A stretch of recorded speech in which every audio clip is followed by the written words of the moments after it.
Fu Guanhan. I'm from Australia. I've been in Beijing a bit over a year, though I have previously worked in China, so it's not my first time working at the embassy. Australia's situation with the virus has been similar to a number of other countries. Initially, a first wave of infections, which had a big impact economically, but we managed to bring under control to a certain extent, followed by, unfortunately, a second cluster of infections, which we are only now beginning to get on top of.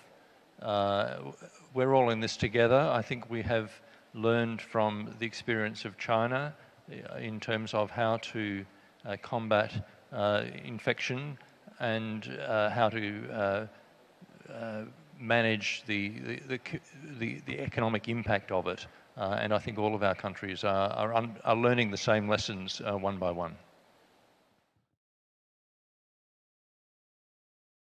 Well, I think globalization is another word for connectedness. And it is true that the connectedness of the modern world helped the virus spread more quickly, perhaps. But whether we're connected quickly or not, it still would have spread.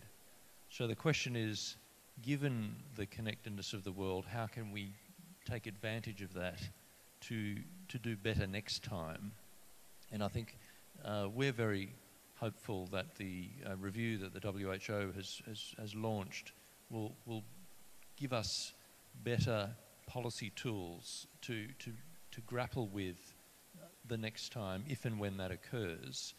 But now that we are where we are, how can we make use of our connectedness to get us through into the next phase? And I think it's winning the peace. That's what we're talking about. How can we rebuild the global economy, the connections, in a way that is an improvement on where we've come from? Now, the biggest challenge now is so many researchers are working on a vaccine.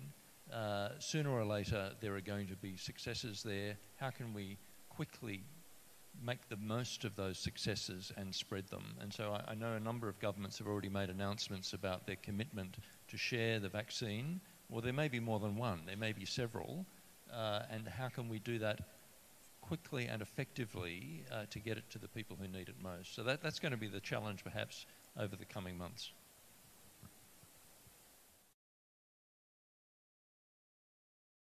I think the big problem for certainly Western countries is the confidence of citizens in the government holding data, or data, if you call it that, information, and their confidence in the legal protections for that.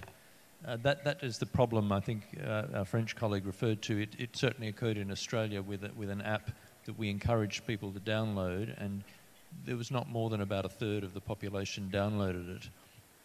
And I think that's fundamentally because in our country, the citizens are a little bit suspicious of governments and information holdings, and they need to have confidence that information is secure and protected and not subject to abuse. Now, every country will have a different way of dealing with that issue, but it's a problem that needs to be dealt with if we're going to, that within one country that's a problem. Well, between countries, it's even more of a problem. Which country really trusts another country to not, to protect things properly in the interests of the ordinary people? So when it comes to, the question of you just raised of information holdings across borders and the car, can it move using its sensors from one continent to another and still operate? I think we need a lot of thought and a lot more work needs to be done so that the international structures can be built which would enable that to happen successfully. And perhaps that's something that needs to start very quickly.